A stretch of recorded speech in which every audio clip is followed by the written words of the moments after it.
unmute you. You will be muted when your time has concluded. As an alternative, public comment is available and may be provided on the public comment form posted on the LRPC webpage. So those are the formal instructions for those of us who've never attended one of these meetings before. My name is Devanshi Patel, and I am this year's co-chair of LRPC. Eric Berkey is my co-chair, and meeting number 2, which will be scheduled, which we are in the process of finalizing the schedule for, he will be chairing that meeting. Okay, so why don't we do a round of introductions, starting with our esteemed immediate past, current, second in line. Jim Lantelme, Planning Commission. Leah Sarley, also with the Planning Commission. Henley Peterson, Planning Commission, and I have a 4th grade citizen here named Darby. Darby, you want to introduce yourself? No? Okay. Hi, I'm Grace Stiles. I'm with Scape Landscape Architecture. I'm part of the applicant team. Hi, I'm Brian Pilot. I'm a principal with Studios Architecture. I'm part of the applicant team. Kendrick Whitmore with Venable. Tarcy Dunlop with the Civic Association. Jeff Williams, Arlington Ridge Civic Association. Pam Van Hines, Pedestrian Advisory Committee. Nick Giacobbe, Aurora Highlands Civic Association. David Howell, Forestry and Natural Resources Commission. Matt Matzuzak, Arlington County Planning Staff. Peter Schultz, Arlington County Planning Staff. Did you just get it? Yes. It looks good. No. I'm going to turn it over to Peter. Okay. Oh, we've got a few people in. Oh, I'm sorry. Sorry. Rich Vertical of Brookfield Properties. David Cherry, Brookfield Properties. Is there anybody over here that can't see their city board? I can't see you guys. Okay. Anybody online? Any commissioners online? Thank you. Chris Slatt. Chris Slatt. Good evening, Chris Slatt with the Transportation Commission. Thank you. Anyone else? Anybody? Real estate development team. This is Augustus Haney with Brookfield Properties. Thank you. Yep. Okay. Now Walter Gonzalez for the county Parks and Recs. Okay, wonderful. Hi, Walter. Angela Adams from Public Art, the AED. All right, now I will. Hi, Angela. She's driving, so let's be careful. Actually, let me start my presentation just with a refresher of the agenda topics here, and then I'll start from the beginning.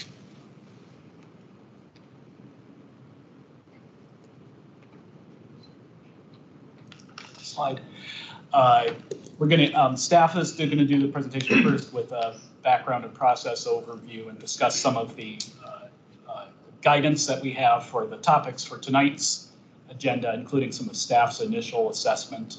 We'll talk about what the next steps are, what we expect from this process, because this is a little different than your typical LRPC process or an SBRC process. The developer will then do a presentation, and our topics tonight, the LRPC discussion will be the site's proposed density and use mix, their general building design and site layout. The site layout also kind of ties in with the public spaces and the green ribbon, and staff has the most comments about the public spaces and green ribbon. We will have a second LRPC meeting where our transportation planner, Joanne Gabor of DES, will be here to discuss, she could not be here tonight, so we'll discuss the transportation issues, talk about sustainability and phasing, and we'll have a good beat on what kind of community benefits may be a part of this future project. Here, real quick, we got a comment in the chat that they can't hear. We're saying, well, somebody else is thinking, okay. All right, maybe it's just been. Can folks hear us okay, joining virtually? I can hear you. Okay. I just may be talking too quietly. Ashton. The audio is fine. It may be on Ben's end. I'm not sure.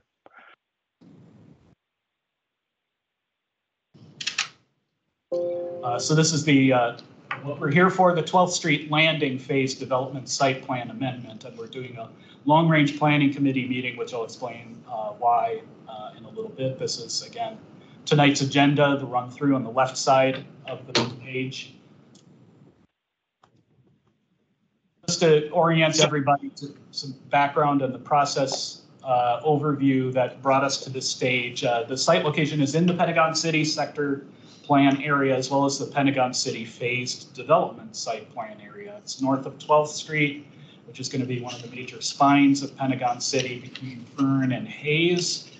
As you can see, pretty much central and nearly on top of them. And in fact, there is a metro station entrance on the northeastern corner of the Hayes and 12th.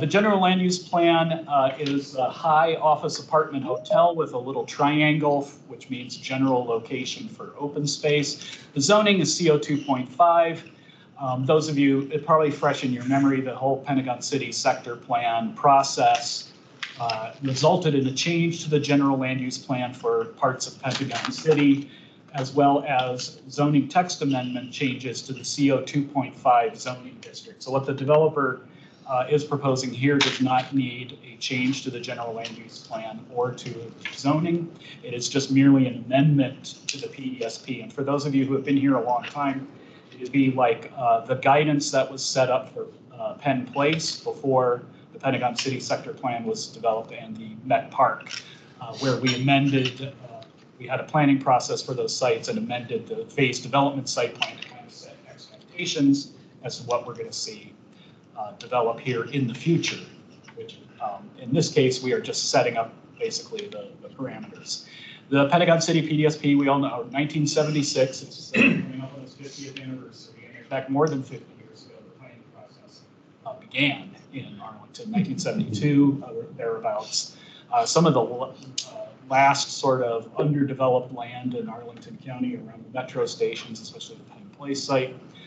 These office buildings were originally built for MCI, the telephone company, when deregulation happened in the late 70s, early 80s. And they're two separate site plans, but still part of the Pentagon City site plan. The buildings were built about 2 years apart. They were the TSA headquarters. They're now almost entirely vacant for the next phase, which will be guided by the Pentagon City sector plan, which was adopted now 2 years ago. The developer is asking to amend the Pentagon City PDSP to entitle potential density and layout scenarios involving future projects. Both developers' scenarios are the same, pretty much the same density, but it's the layouts and use mix that the developer has some alternatives. It's a voluntary step. They don't really need to do this. They could have come in for a site plan, but they, at this level, wanted to kind of understand what the expectations would be, especially for community benefits. And we do have some precedent in doing a PDSP that sets up expectations for community benefit phasing and improvement phasing in Crystal City. We did recently PDSP 454, which tied in several JBS sites and laid out exactly to JBG Smith exactly what kind of community benefits we expected with each site plan stage. The developer is proposing here something similar to develop in stages. They are going to develop design guidelines. The design guidelines, I encourage everybody to take a look and review because they will be adopted along with an amendment to the PDSP, sort of entitling the density to this site. But the design guidelines will be setting up our expectations, common expectations of what kind of development parameters will be taking place here. So amended, I already explained most of this, amended conditions of the PDSP. Community will have an idea by the second meeting of the community benefits for each scenario.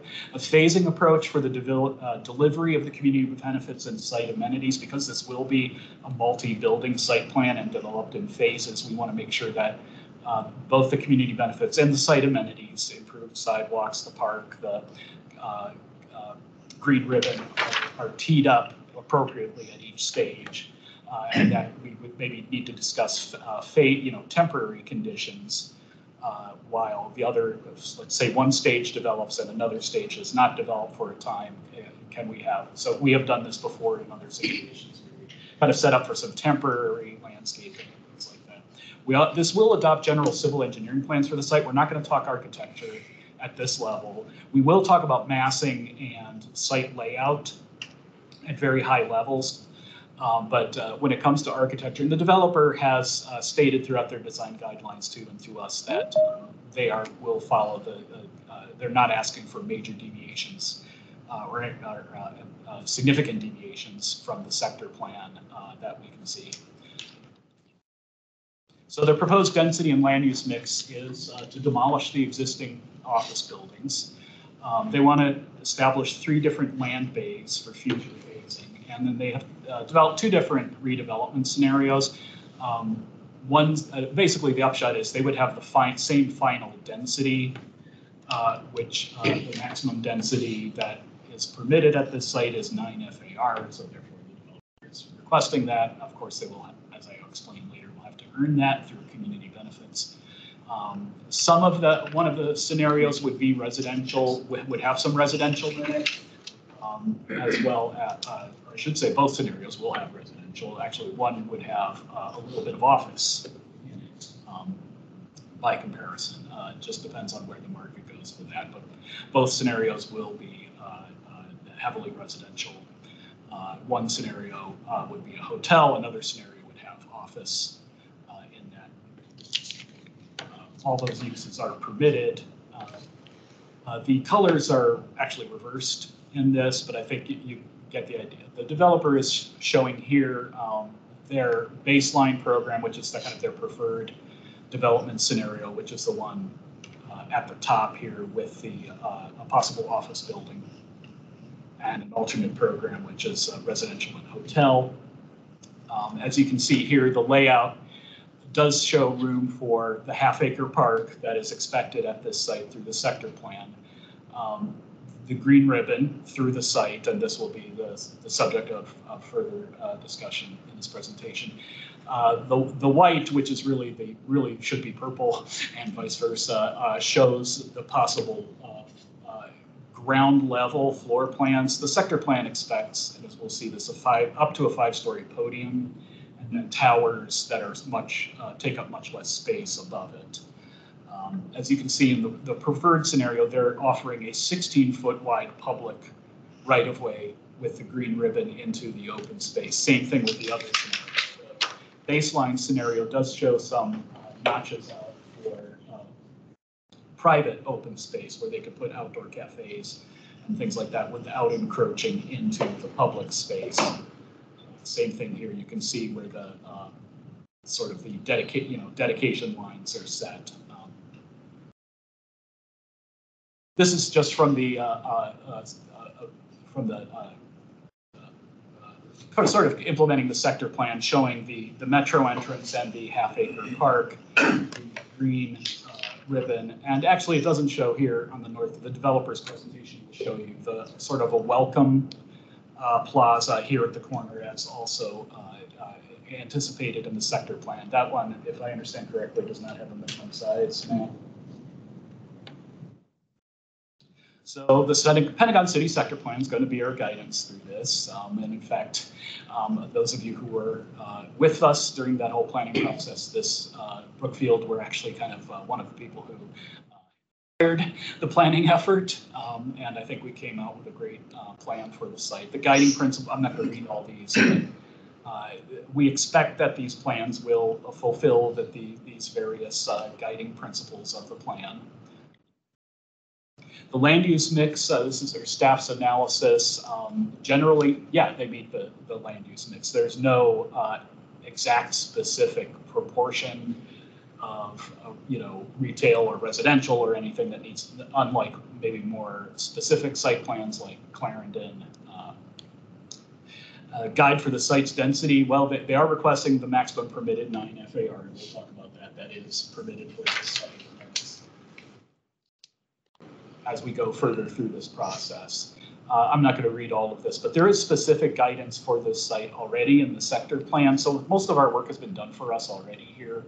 And the developer has agreed that they will be meeting these things. It's kind of the details that we would like to discuss and hammer down in what would be a final approval of this project. The sector plan establishes a fixed build-to zone. So as you can see, there's a general scenario here. build-to lines framing the open space, framing 12th Street. 12th Street's going to be the new spine of Pentagon City. And then along the side streets, Hayes is going to be a major thoroughfare, Fern a bit less so, but still fronting on. And as you'll see, especially in the transportation discussion, there's going to be a new segment of the street coming through here for cars, vehicles, pedestrians, as a way to break out the super block and allow parking and loading. And there are no build-to lines on that. It is meant to be more utilitarian.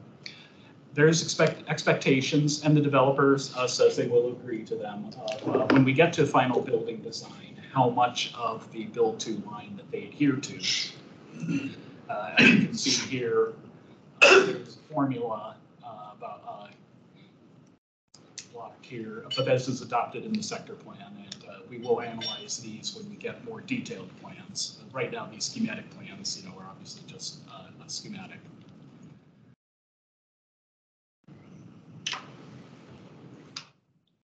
Ground floor uses are using the color coding of the Arlington retail plan, red being sort of the highest and best use of like restaurants, entertainment, major draws. We want that around the park, and as you see, along Hayes Street is a major traffic arterial, but it's also a major shopping node too. And so we can really think we can focus the retail.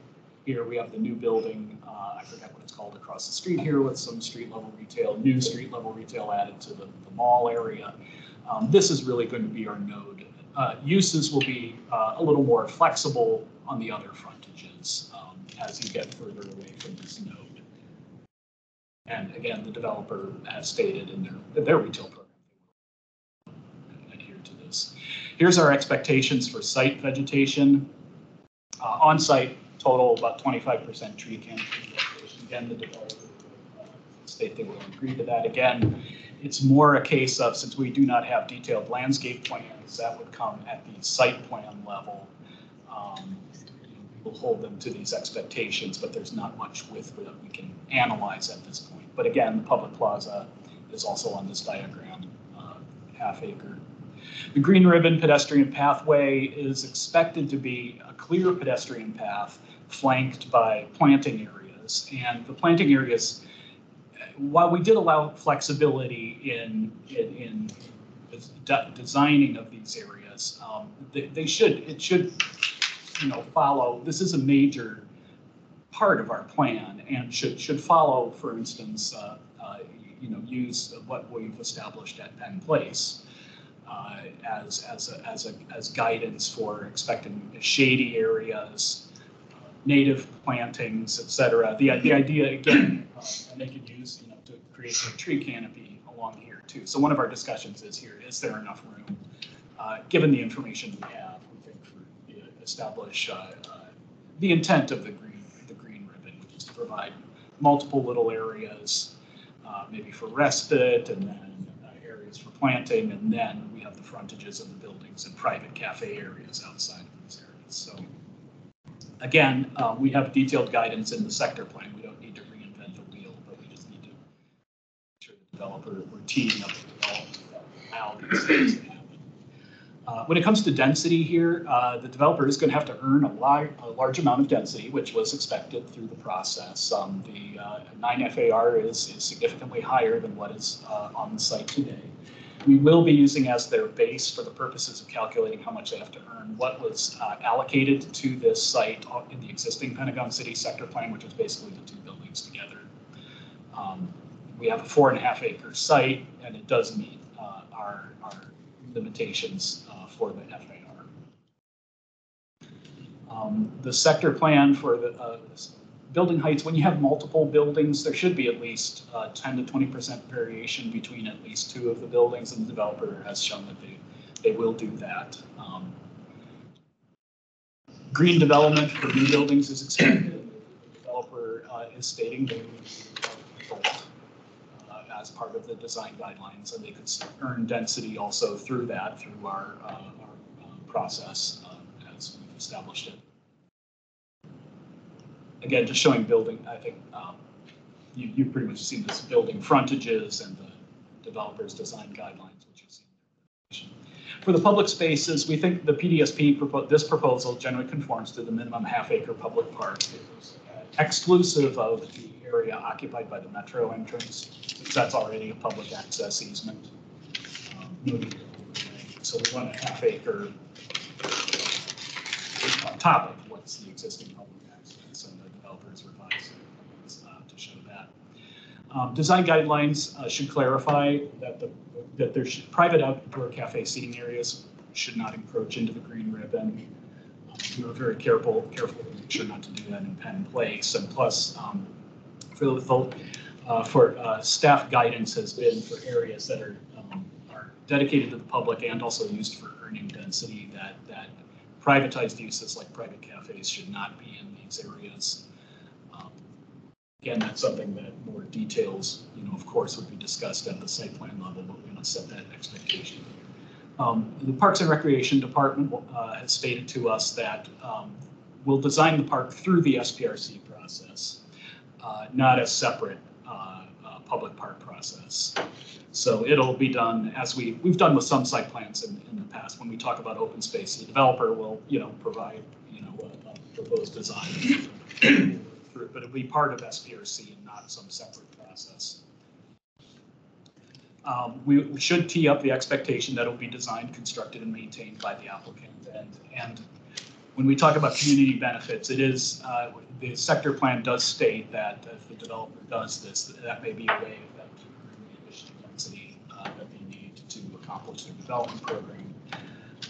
What we want to be careful about with it, we'll talk about phasing next time, is that and there's not going to be a park master plan, actually, we can take that out. The park master plan is a separate process. Instead, we'll be doing it through SPRC. We'll just confirm how they'll be delivered through the increment, like if only one building is built, how much of it will we get? Will we get temporary conditions on other sites prior to future phases? Right now, we've only started the community benefits discussion, so that's why that is at the next meeting. So you can give suggestions, of course, during the discussion, but we will have a better idea the second LRPC. We have concerns about the green ribbon, so that's probably our number one concern, that it's wide enough to the intent of the sector plan, and that it can meet these design standards that we've guidance in the sector plan. During the site plan review stage, we'll discuss the tower step. We'll be talking about site layout here, but above the sort of the ground level, we don't have much to discuss at this point. So that will be something more at the site plan, but we just want everyone to know that those kind of building sculpting and how their step backs and how they impact the green ribbon are going to be important parts of any when they come in with a site plan for a future building. And same thing, we do have some a couple concerns about the streetscape elements proposed, but we'll talk about those at LRPC too. Joanne, the co-planner here, the transportation planner. So those are really staff's biggest, not many, because we don't have much to review that. The developer, like I said, has stated that they will follow the sector plan guidelines for most everything. So here we are at our first, only going to have a second meeting. We're still trying to figure out how to, when to do that. It'll focus on transportation phasing and community benefits, and then we'll go to the public hearings in the spring. So that is our presentation. Going to the Planning Commission and to the board, where the SPRCs going to occur? The SPRCs will be when they have a specific building site plan. This is just we're general. Okay. So we're keeping it at the long range plan for me. Okay. Great, thank you. So I'll ask Alan if he can share the presentation on his screen. We'll try to do this remotely. Awesome, thanks, Alan. There's us again. There we go. Again, my name is Kendrick Whitmore. I'm with Venable, and we'll hear a little bit from the applicant team here tonight. I'm just going to give you a very brief background on the history of this site and the project. This filing is really just kind of the next step in a process we've been working on for a number of years. Alan, if you can advance to slide 5, please. our guiding principles have really been those based upon county and community documents that we've worked on throughout these years. These include the 22202 livability study, the Pentagon City Sector Plan, and other meetings and discussions with staff and the community. The next slide will show you a timeline. We started this process way back in 2018. At the staff's request, we filed a PDSP for the site. During the pendency of that PDSP, a little group called Amazon came in and announced HQ2. And that really necessitated staff taking a step back, looking at the area holistically, which became the Pentagon City Sector Plan process. We participated heavily in that process throughout those 2 years. And then after the plan was adopted, we went back to the drawing board and instructed the design team to put together a design that was consistent with that sector plan. And so that is what we did, and that's what we're seeing here today. So really a continuation, that PDSP and design guidelines, a continuation of those other plans. I'll just note on the next slide, you'll see this was our application from 2018 and 2019, and you can see there already was a green ribbon in place. We've been considering that a central part of the development since day one. And then I'll show you one of our other renderings here on the next slide of the site back in 2019 when we initially submitted this. So with that background in mind, I'll turn it over to David Shirey and Brian Pilot to talk about some details of the proposal. Brian Pilot with Studios Architecture. These are our guiding principles, which mirror the same guiding principles as the sector plan, and really stress the importance of everything from multimodal transportation to building equitable communities, to creating places for nature and biophilia to be part of the everyday experience. Next. We've covered some of this, but the importance of sustainability, resilience, and biophilic design, our commitment to LEED Gold, as well as compliance with Arlington County's green building policy, as well as the county's energy goals. Next. Moving to the existing site conditions, we covered this quite a bit. We have a site aerial on the left, some contextual photos of the surroundings if we need to go back to this. Next, please. As we zoom into the existing site plan here, one of the things that we uncovered very early on is that the existing below grade garage covers the entirety of the site. So any of those existing, the structure or the landscape elements all sit on a concrete below grade structure. There's also this natural bifurcation of the site where you're seeing in that red dotted line within the structure as well. And that's going to be influencing our planning considerations. And then we obviously have the very important consideration of the metro access easement, which is also influencing our planning. Next, please. Moving to our concept plan. So again, we're zoomed out here. You're just seeing the dotted outline of the 12th Street Landing site. Next, please. An overlay of the sector plan. A lot of this was covered, but that importance of the half-acre site at the southwest quadrant, and then the green ribbon cutting through diagonally through the site. Next, please. And then our plan, which is essentially capturing those important elements of the open space, once again at the southwest quadrant, adjacent to the metro, and then the continuation of the green ribbon connection. Next, please. The design guidelines that we put forth are meeting the tree canopy and vegetation requirements of 25%. That's our goals. Next, please. And here we have a number of precedent images that we've included in the design guidelines to capture the character of the tree canopy and the vegetation as it could apply to different areas in the open space zones. Next, please. And as Ked mentioned, has been mentioned a number of times, we're not at a point where we have architecture. So if you look in that upper right image, what you're seeing there, those aren't building footprints. It is the limits of our zoning envelope for those footprints, but it's showing that there's open space for both the plaza as well as the separation for the green ribbon. And then the two examples that you have at the bottom shown in the purple, these are those two alternate program options. but they're showing how we can achieve a good design separation between the towers and still achieve the program in each of those. But once again, very early on. Next, please.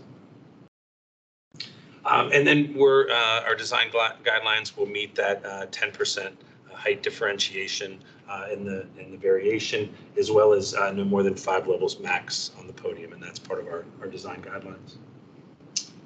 Next, please. And then, we've said it before, we're not at a point where we have architecture, but also part of our design guidelines is thinking about the building form in the architecture and, that sector plan guidance and the importance, especially at that public realm as the buildings meet the ground, the importance of what those uses are, transparency, and those transitional spaces are all part of those guidelines. And then next, and then as you move up the building, once again, that importance on the setbacks, the sculpting, as well as facade variation. Once again, all part of our guidelines, which match the intent of the sector plan. Great, thank you. And again, I'm Grace Stiles with Escape Landscape Architecture. So we really wanted to foreground this, and it's interesting what the contrast on the screen is doing, where it's erased all context. But really kind of starting with the green ribbons and foregrounding this element. It's not only a critical element for our site at 12th Street Landing, but also as a critical link within kind of the greater Pentagon City. And we're going to look at how the pedestrian path and the kind of adjacent planting zones and frontages really kind of create a really dynamic experience through the entire site. So on the next slide, you can see our Park T diagram and really how the green ribbon is a central aspect of our design. It really centers on a circulation network around which different kind of program pockets and areas of activity can be organized.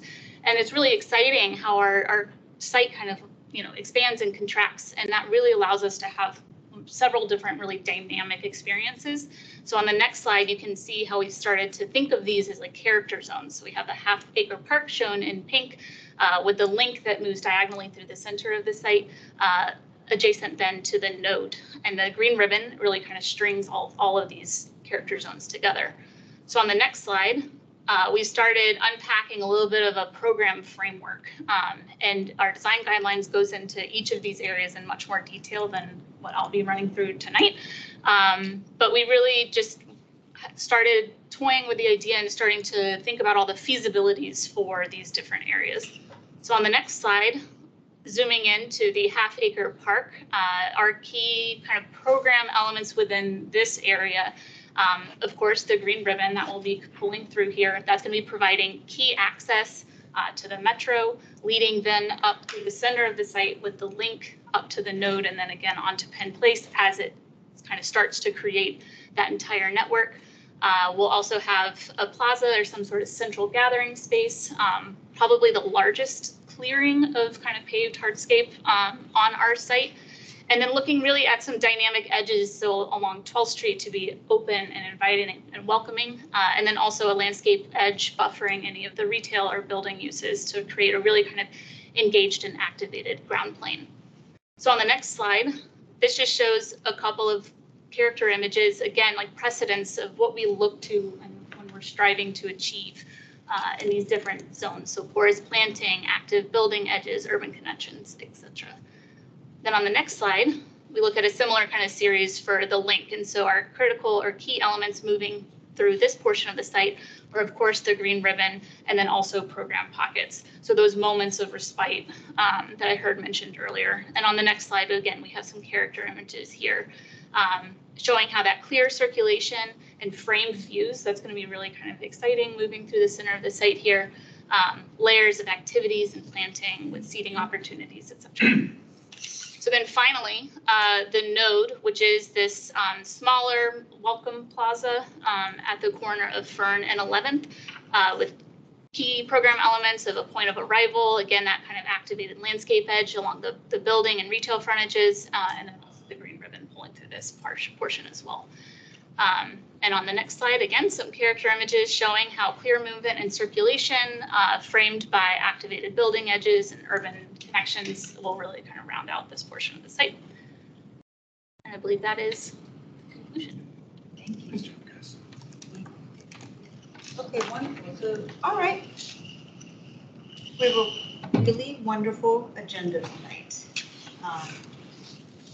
Lots of questions have been answered, I presume, through the presentation. But let's just go, we'll go, as I like to do it, just go around the table. All right, first topic.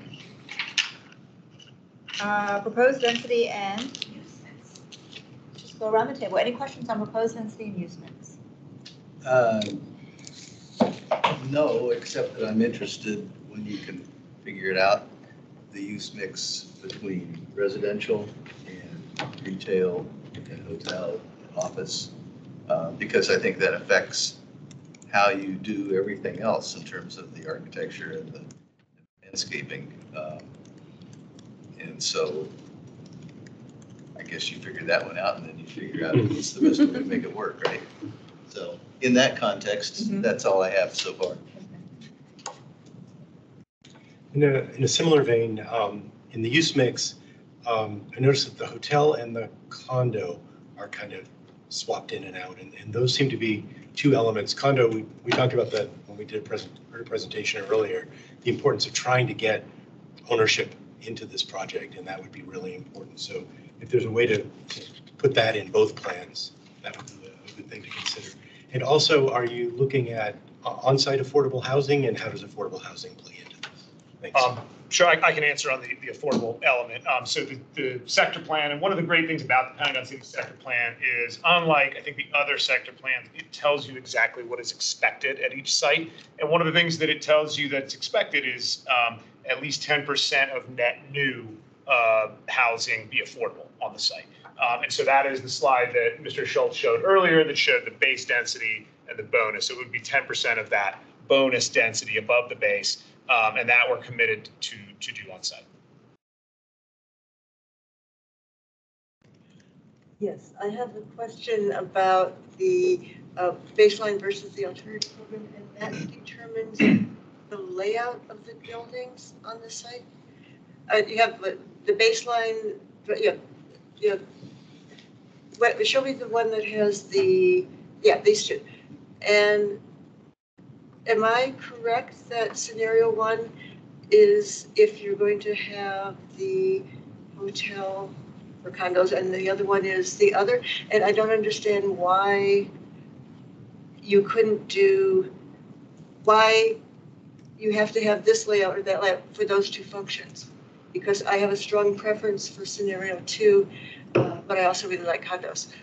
So ma'am, I'll let the design team answer on the specifics, but just to take a step back, high level, we put these in because that was required as part of the submittal, but we don't know what ultimately this use mix is going to look like. So this is kind of our best guess at bookending it, right? At a resi heavy and in what constitutes an office heavy nowadays. So that we may slide somewhere in between all of that. So I just wanted to put that out there at the beginning, and then if there's some building specific design answers to that. Can I say why I like scenario two better than one? Of course, please. To me, it feels more open. And you have great building edges with scenario two, and you're going to have wonderful southern exposure from 12th Street, and your greenery is going to thrive so much better with scenario two than scenario one. You're in scenario one, your residential, you're going to block a lot of the sunlight. So no matter what you end up building, I strongly prefer scenario two. That's great feedback. And what we end up coming up with may not be either of those, but that's helpful feedback, those elements too. Thank you. Keep that sunlight. So one of the images you had was your first presentation, which showed actually pedestrian ways that actually went up through 12th to 11th. There's more permeability. You haven't drawn that here, but there will be permeability kind of north-south through the site. And the green ribbon is diagonal, but what about that kind of north-south permeability, pedestrian permeability? Yes? Well, Brian may have, I was just gonna say, you can see it here, and what we're proposing doesn't preclude any of that, right? That's kind of what we're trying to show here, the many possibilities, but I don't know, Brian, are you gonna I think that from what we know now, I think that I don't think we quite know what that Well, bottom what it's going footprint. to look like, but it's not going to be just a diagonal pedestrian through, not just a green ribbon. We wouldn't be able to fill this whole space Yeah. through what the sector plan requires in terms of coverage. So yes, there would be, there are going to be openings and breaks. Where they're going to be, I don't know. We haven't designed that yet. And on the 16-foot width of the green ribbon, does that include the frontage, or is the frontage additional width? And what's in the frontage? Is that clear space visually, or is it as you're going to build into the frontage? Well, we can talk about that now. I don't want to get into the green ribbon piece yet if we're Okay. not there, but I'm happy to talk about it. I just don't know if we. That's fine. We can come back to that. Okay, either way. We can, okay. Okay, I presume you don't have any questions. I think my question or my sort of comment would be similar to the observation about the need for condos, and it's just something that we've really heard a demand for. Yeah. If and when possible. Okay. Ms. Guevara. Hi. I'm just really supportive of having more density along the metro. And I know this is way too early and we're just at the LRPC process, but I really do want to plant the seed really early on about how important it is to have 30 to 60% AMI units and affordable housing units at these sites. So from right now, I'm saying it, so it's no surprise. You have to hear it at the end again. Thanks. Ms. Peterson. I agree with my colleague, Commissioner Guevara, about more density right near Metro. I'd love to see condos there as well as family-sized condos, as well as affordable housing, family-sized units.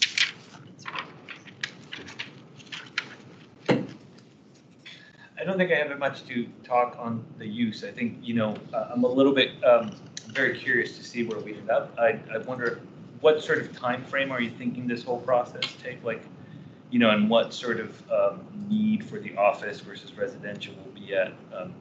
Is this a 5-year plan you're thinking of? That's beyond my pay grade, Rich. Yeah, I'll take that one. I think at the next meeting, we're going to be discussing phasing as well.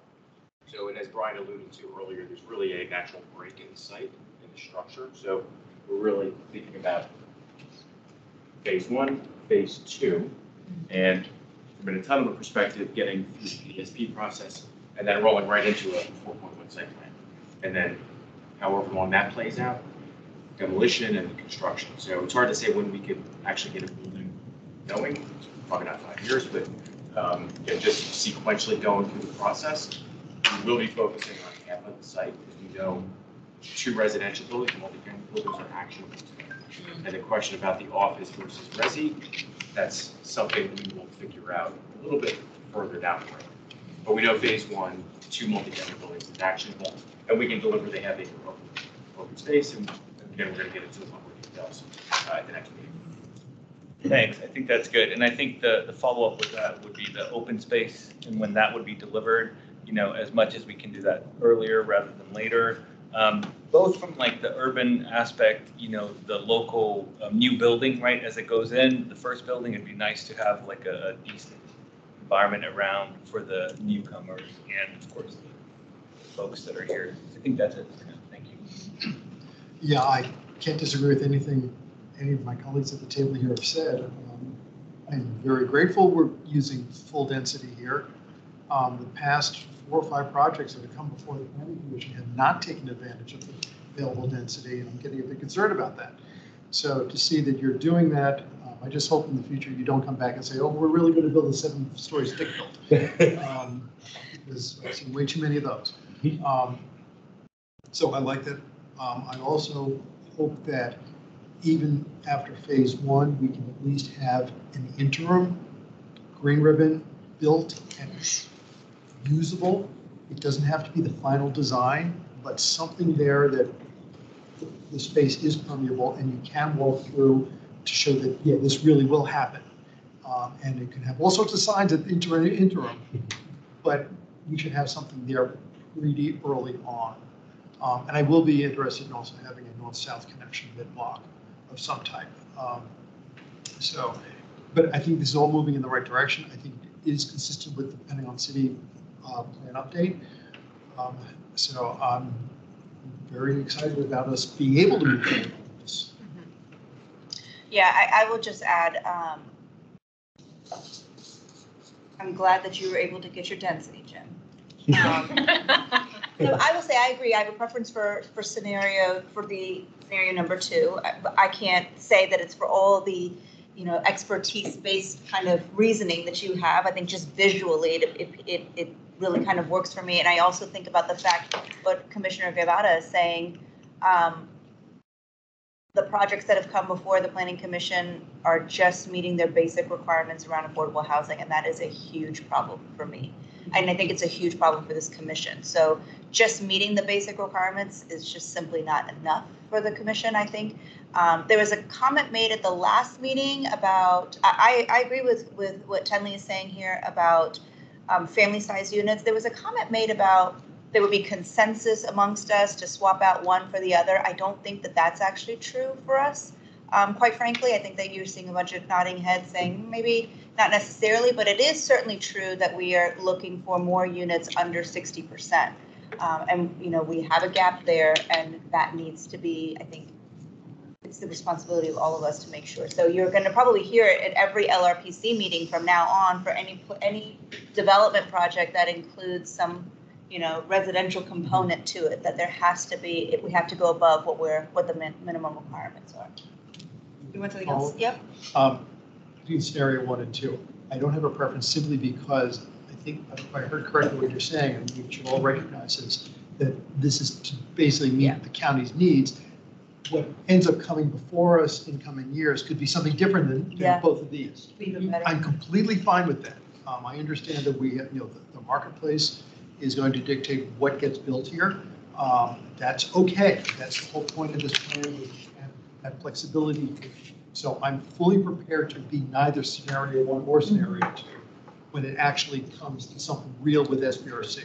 Yeah. I just want to make sure everybody at the table understand that will probably be the way this shakes out. Yeah, it's we're loosey-goosey right now. Yeah. But I think that it goes to, I think the important note here is that area down there has changed so much. I mean, we don't even have to go back to 50 years. I mean, it has just changed a lot, even in the last few years. And so I think this particular space, this particular project, there's so much value to it, right? Because there's so much that the community can get, and I think it wants to receive from this space. So no pressure, but. All right, everybody's been heard on the first topic. Okay, let's move to the next one then. General building design and site layout. Sorry. Thoughts? I haven't been. Oh, I'm sorry, who's Ben? Ben DeBonzo. Ben, okay, thank you, Ben. It's Peter's fault because he took the thing we couldn't see. Thanks, Ben. No, it's my fault because I missed introduction in the morning at the beginning because I was having tech issues.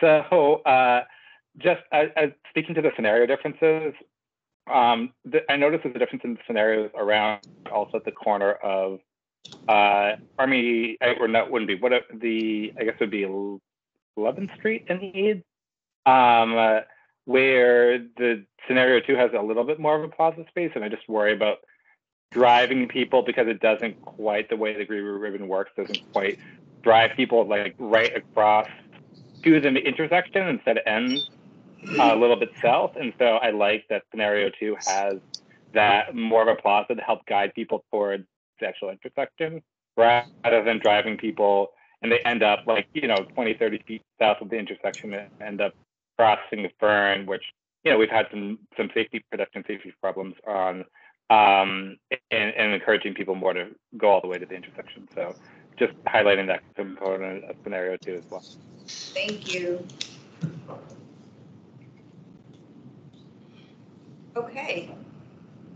I don't see any other hands up, so I think we're moving on to the next one, which is, again, general building design and site layout. Yeah, thank you.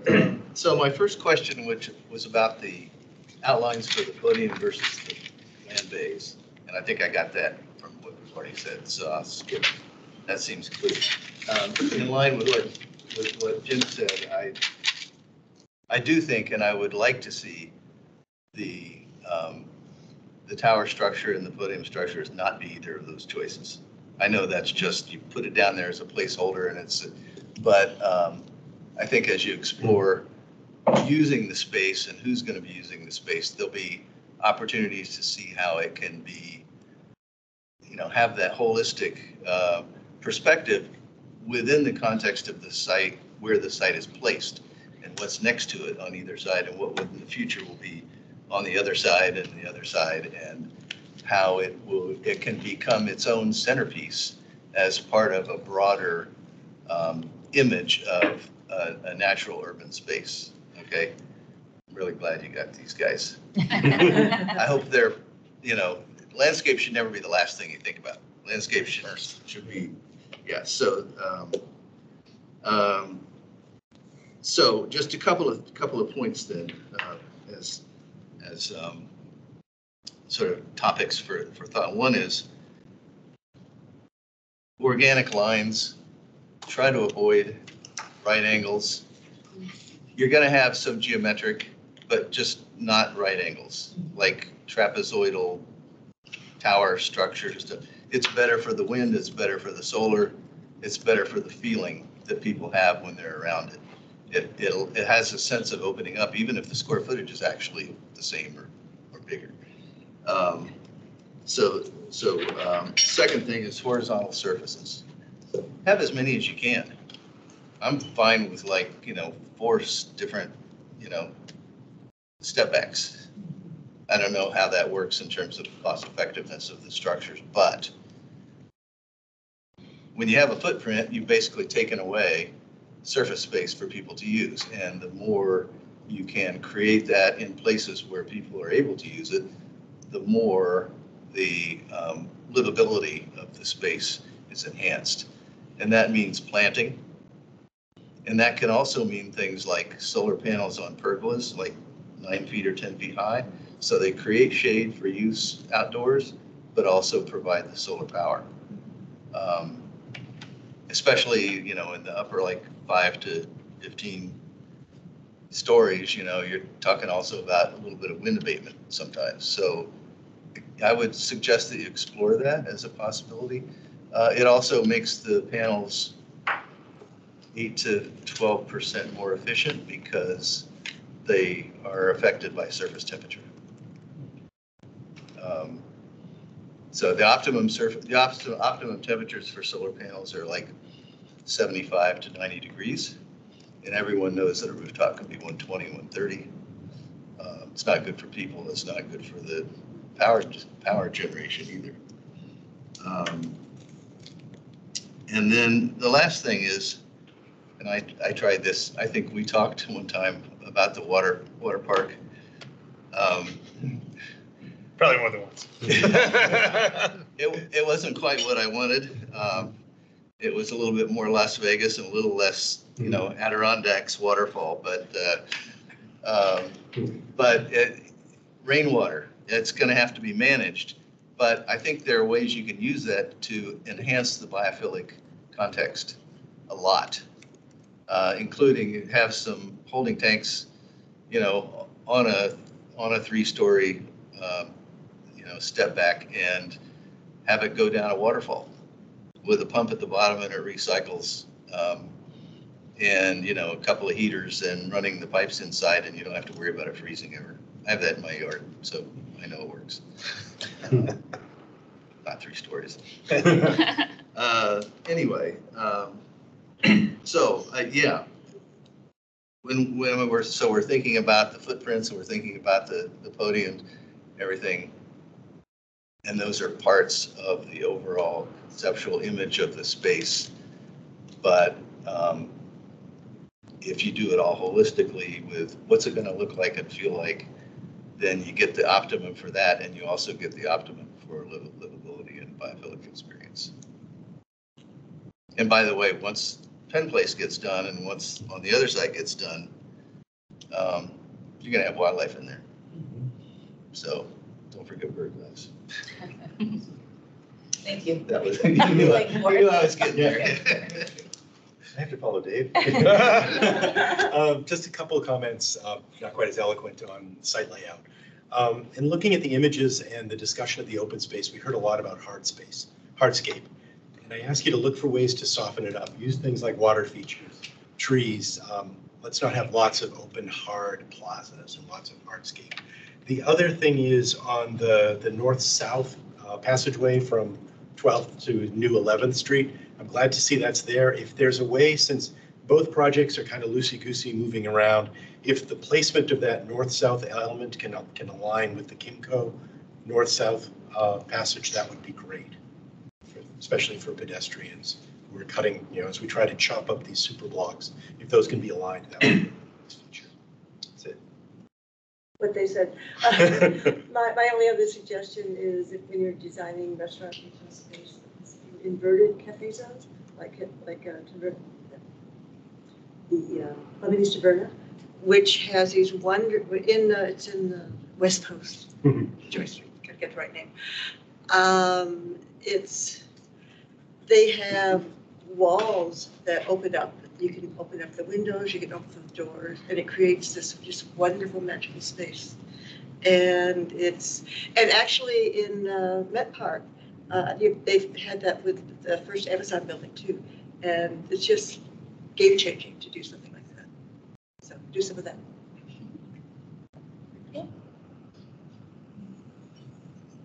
Endorse what Dave said. I think that's really important.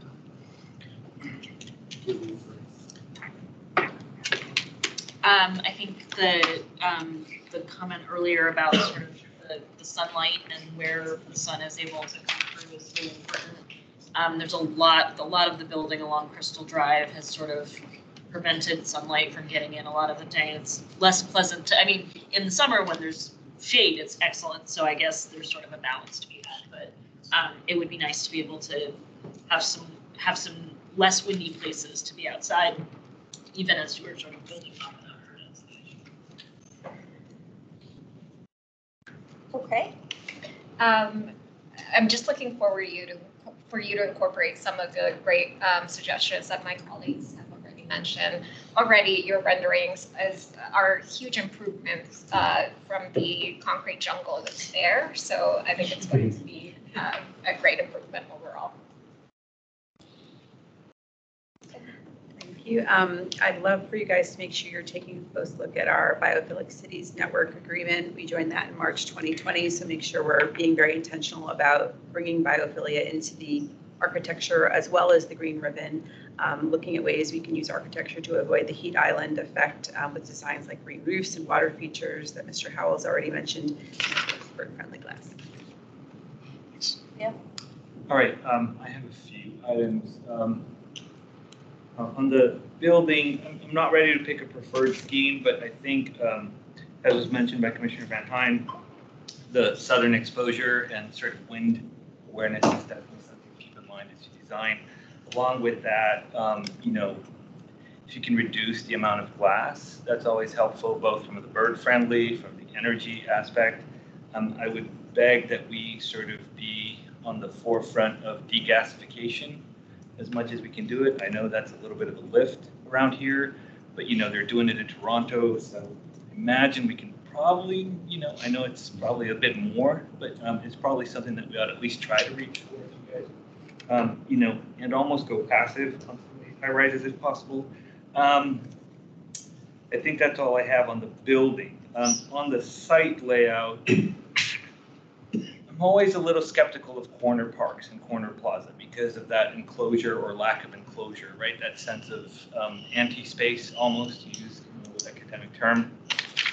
And then I think across the street, we have a not very good example of urban design. It's essentially street level activity, mediocre, and then there's like 4 stories of a solid wall with this sort of, so I don't think that that's a very pleasant sightline, unfortunately, from the plaza. So, ways to create that sense of enclosure, that sense of blocking the site, anywhere from trees to pergolas to, Bernini's sort of plaza in front of the Vatican, a little much. But, that sort of effect where you can have sort of an urban gesture, but also that sense of enclosure, safety, and then it starts to become a more successful park.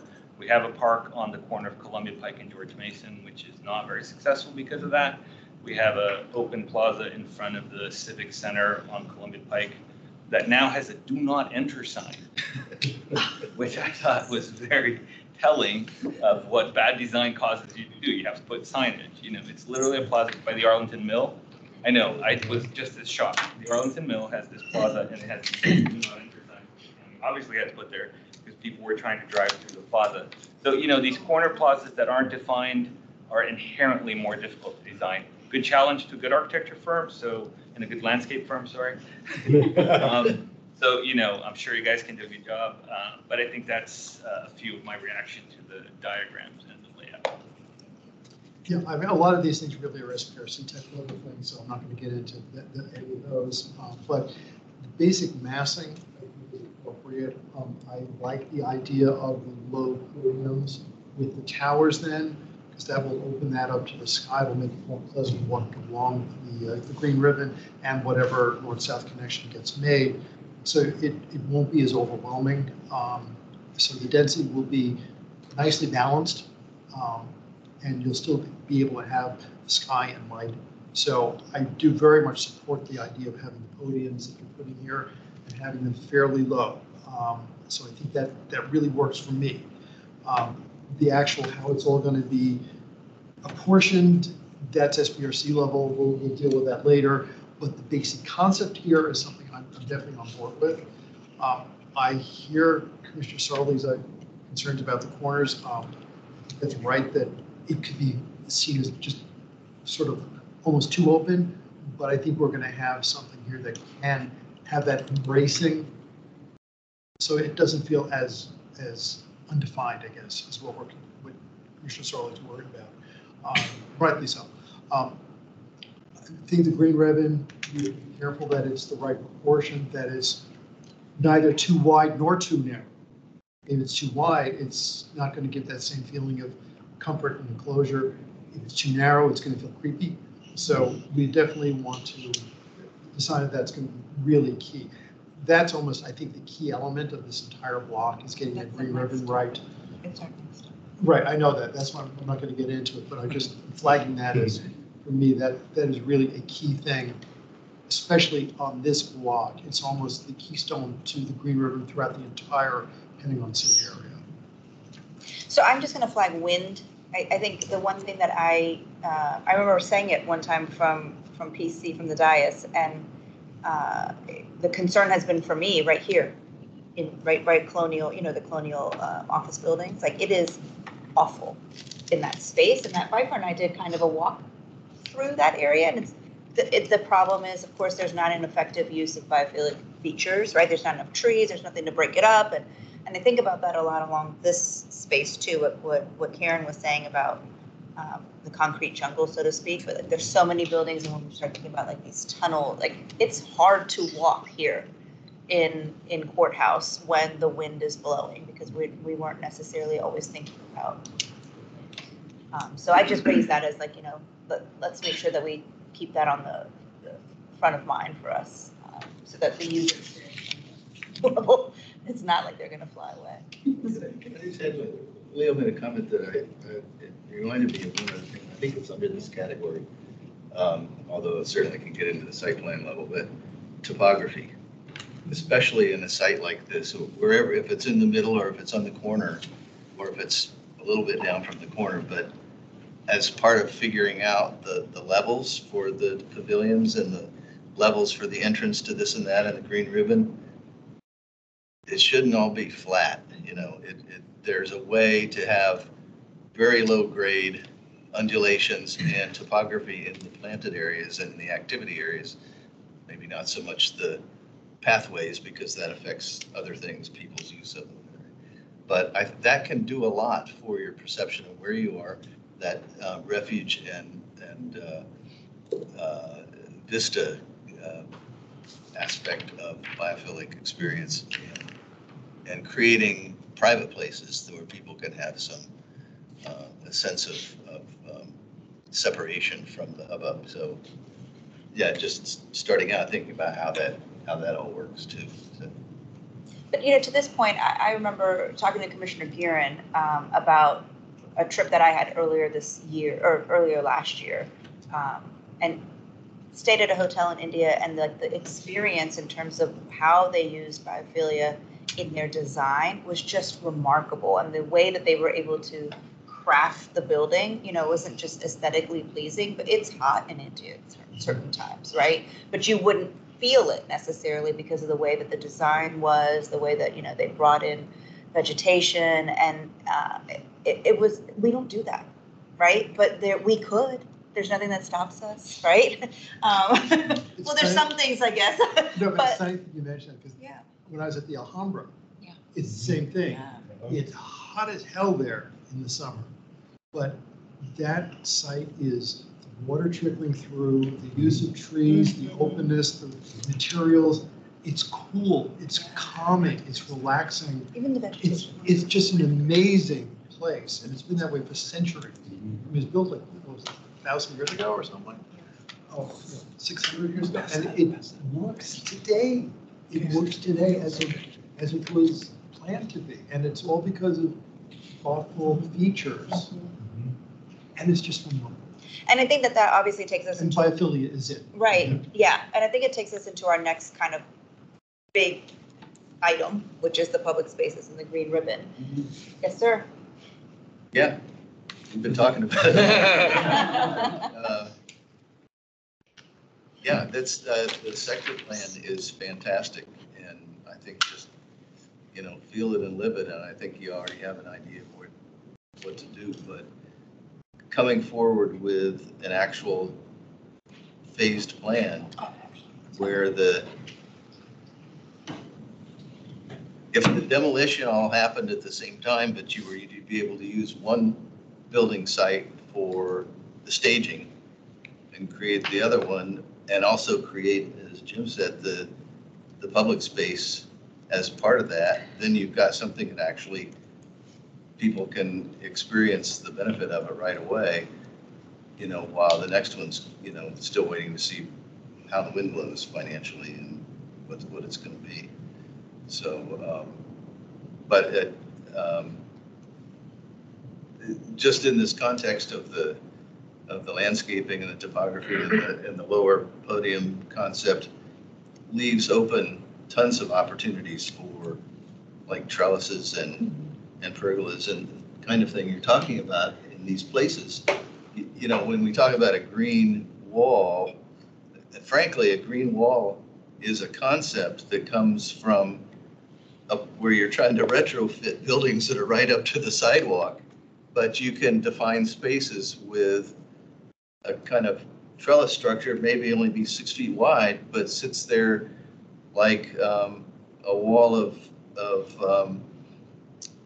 trumpet honeysuckle with hummingbirds all around it and just standing there.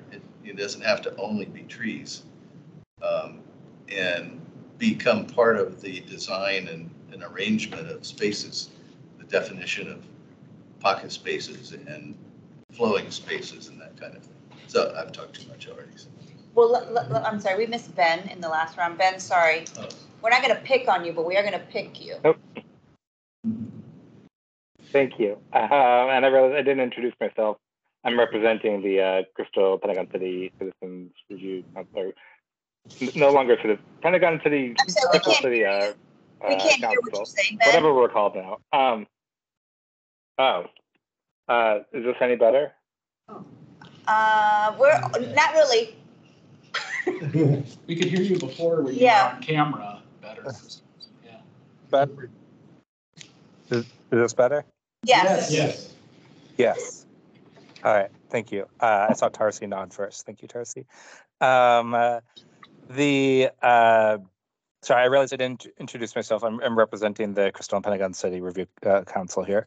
Just speaking to kind of actually the intersection between the two conversations, I'm a little worried about the green ribbon pathway in terms of it being a feeling like a safe, inviting place.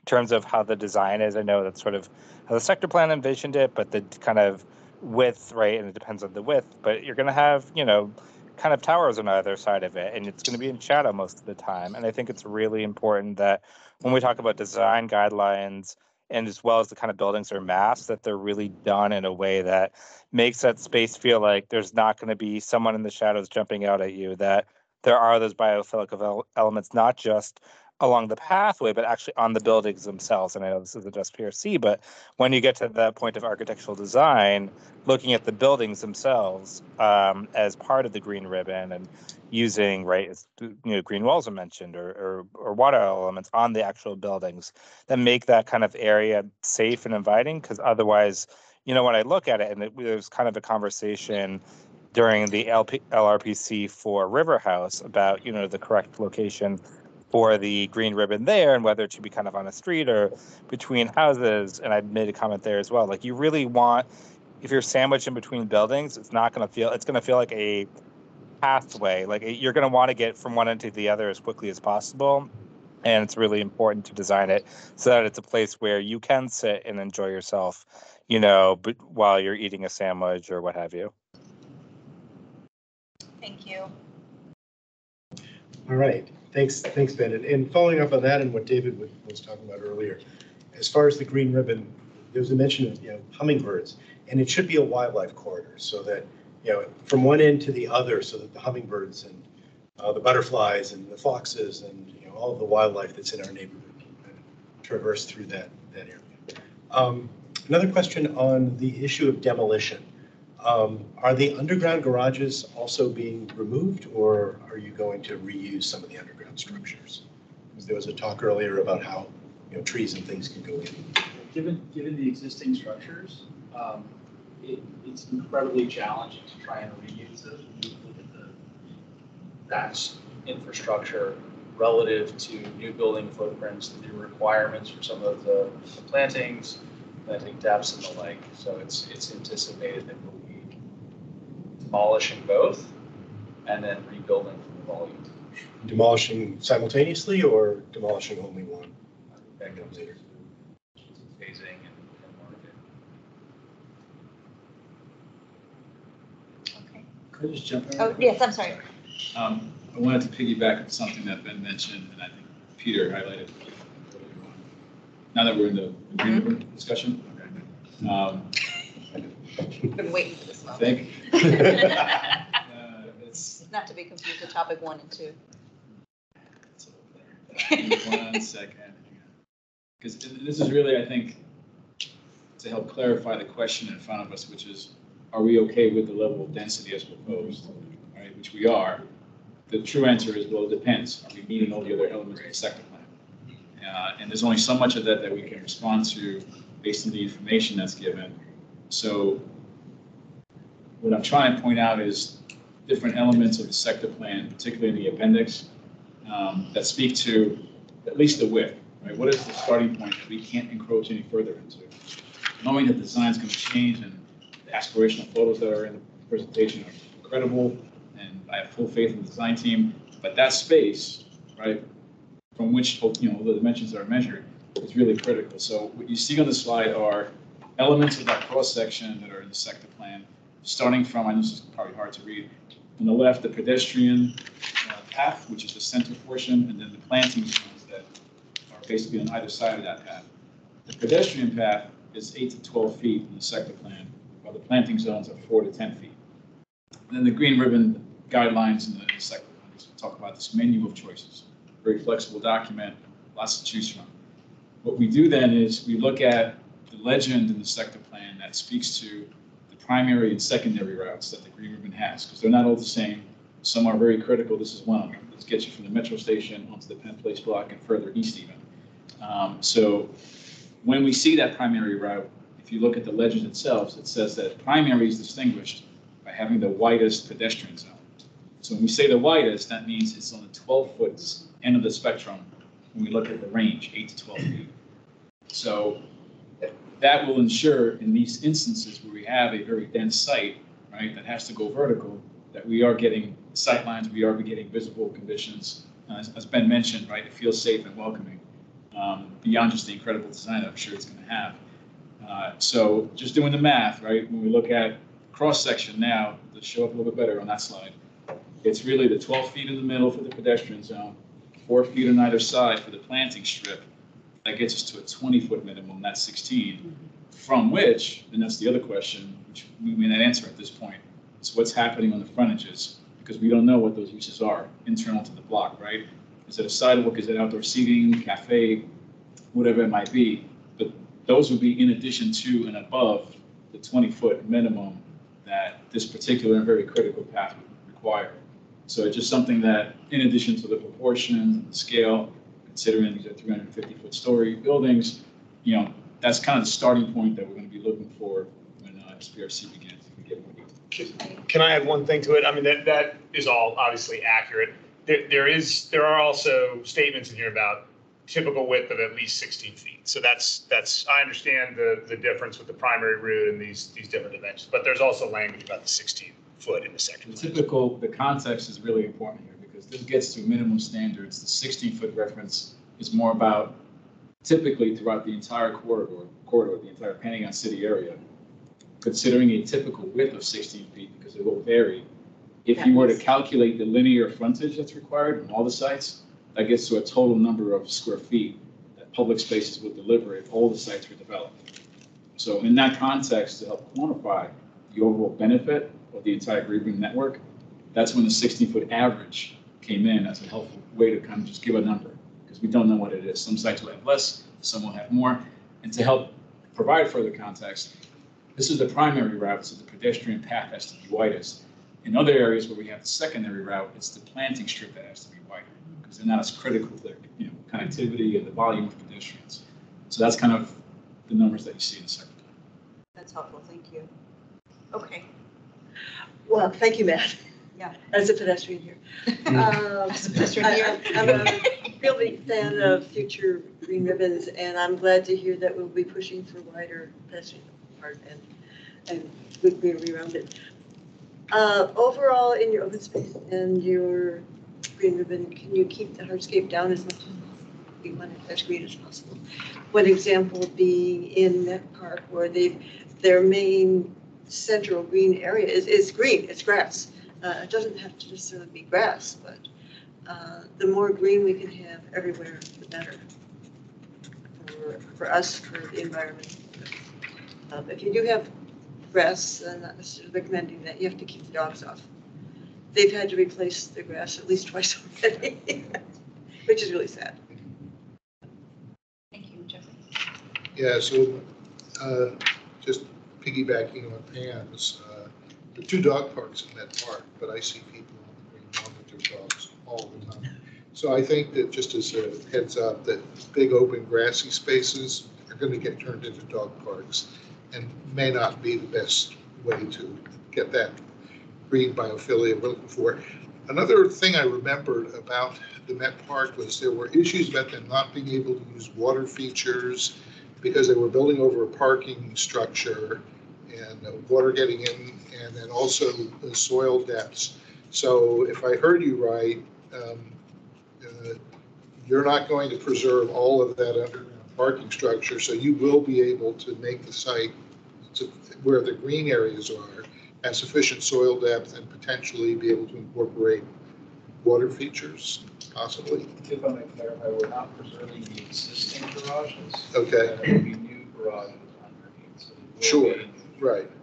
But in areas where there's park space or planted area where the green ribbon is it likely that there'll be parking directly underneath those areas? Okay, but it will be designed such a way that there'll be sufficient soil depth. Absolutely. Okay. It's a requirement of the tree canopy coverage as well. Yeah. I want big healthy trees in 30 or 40 years. Yeah, I mean, I'll just jump on the less hardscape bandwagon. I live in the Met Park, just across from Met Park, and while I recognize that there are some challenges with dog parks and a lack thereof dog parks in the area, so people use open spaces, it's really nice to get to an open space that's just grassy when you're surrounded by all these buildings. And so I think from just a sort of how it feels, it doesn't need to be the hardscape necessarily, but would just be interested in what other options there could be explored. And then I think meeting the minimum 25% is great, but to the extent that we can actually push beyond a minimum, I realize that there's sort of, baselines that need to be met, but I think if we could be a little bit more ambitious about preserving or ensuring some open space and tree canopy for future generations, because I think that would be really good to think about the long term as we keep developing other places. I've lived in Pentagon City as a renter for 15 years, and I remember when 12th Street was a dirt path and there was all this open space. And so I love the benefits of living in a highly dense urban area, but a lot of people are very concerned about that. Can you add a Zen garden? Garden. What's a Zen garden? In Japan, so they have like Zen Great. gardens. No, it's just in the middle of sort of any building. You have a place of contemplation, and you can go there. It's very with biophilia, and I'm sort of joking, but It's something, yeah. Yeah, no, it's kind actually, of, yeah. And it's like an activity, there's like an activity to it maybe. Yeah, and it's so that people, it's sort of busy in the cities, but you have it like sort of within the courtyard, where you have all this space. It's just a place where you can just contemplate, where it's like, yes, you can grab a sandwich, but it's not, it's less busy area than everything else. So it feels like a little Zen garden within, it's a quieter area within sort of where there's, respite from the city life in a way. You can actually incorporate like the wall of the building as part of the back of the garden. I'm sorry. I wanted to request that you're very intentional about including stormwater management features as part of the green ribbon. So the types of plantings that you include and kind of anything you can add on the periphery. And then I was also wondering about how much of the green ribbon is meandering.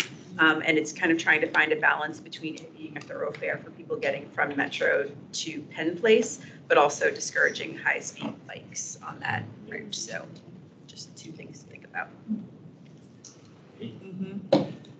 I'm gonna skip back a little bit. No, the opposite. I'm gonna talk longer than you expected. No, I don't know. Quick, I'm just gonna piggyback on, sorry, I forget your name. Jacob.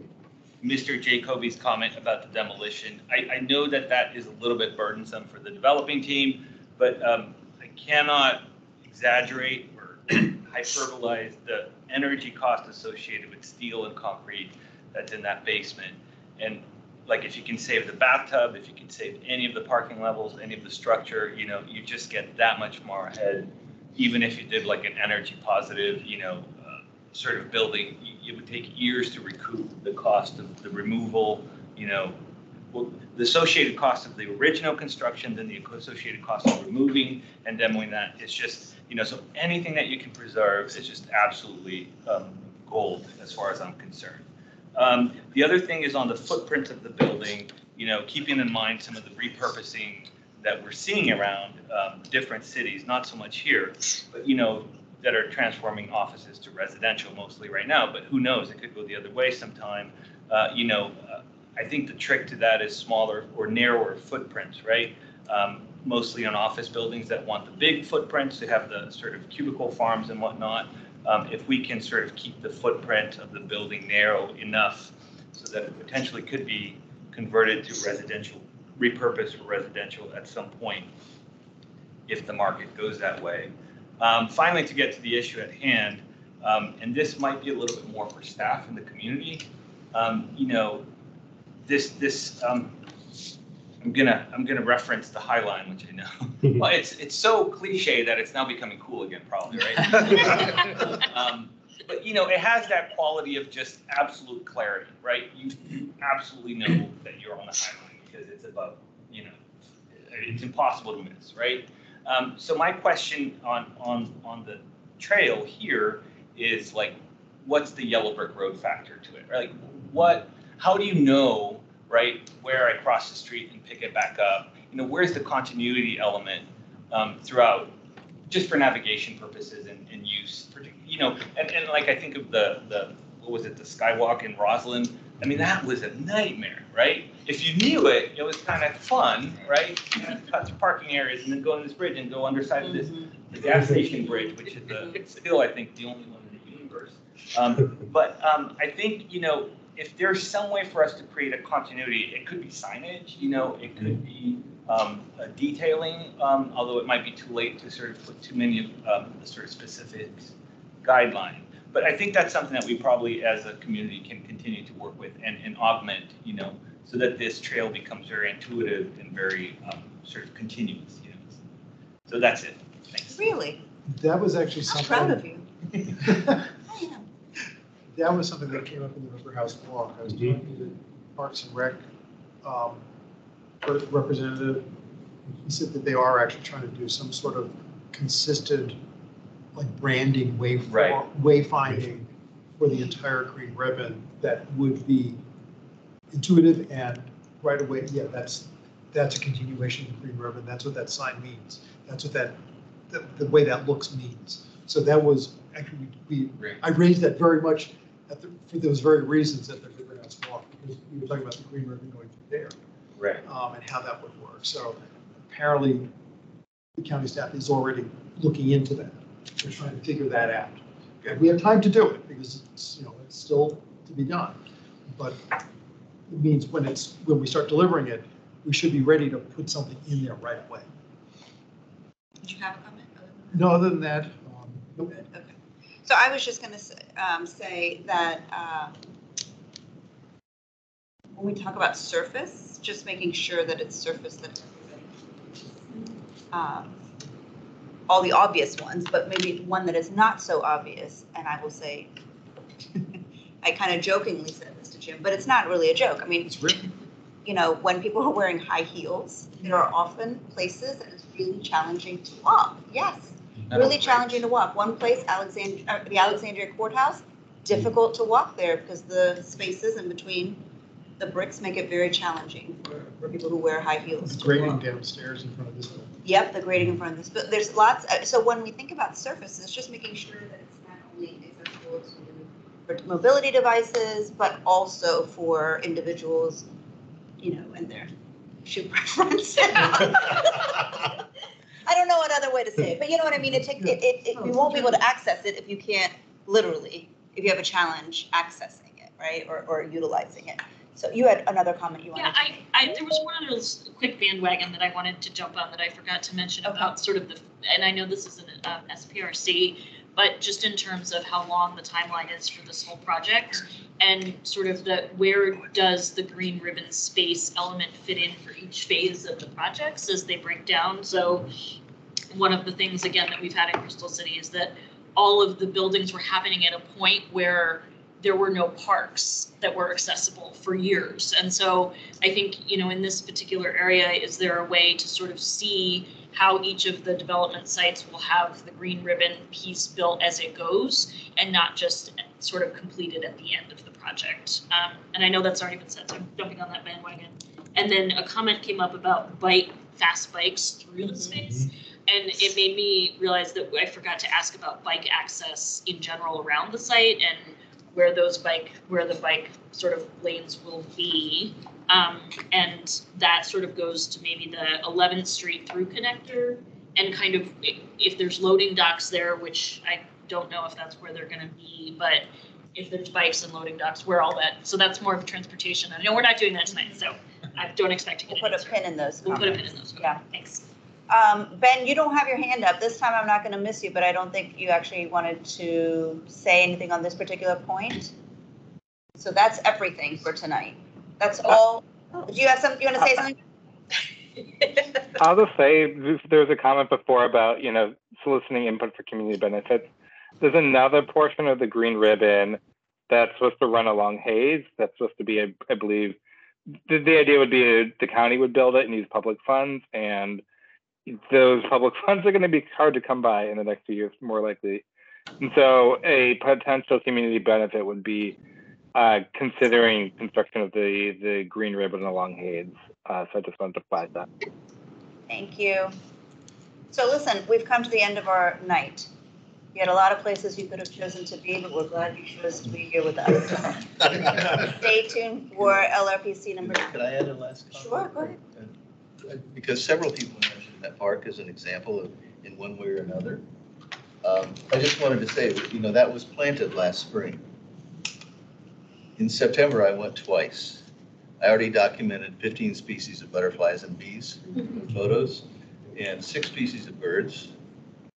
That's only 2 times in less than 5 months of growing. So when we talk about nature in an urban setting, that's real. And that, I'm not counting the 20, I don't know what the species are of the 20 or so bird carcasses that they found that hit the glass next to the upper terraces, because that wasn't bird glass. But when you have planted terraces, you need to do the 12 or 20 feet, 15 feet above that, which I know is happening in Penn Place. Put a plug in for Elizabeth Guerin, 30 feet. Okay. Thanks, everyone. Thank you so much. Thank you. Oh, I don't think. Hey, kids, look at it. Yeah. You know, and they just react to this. Thank you.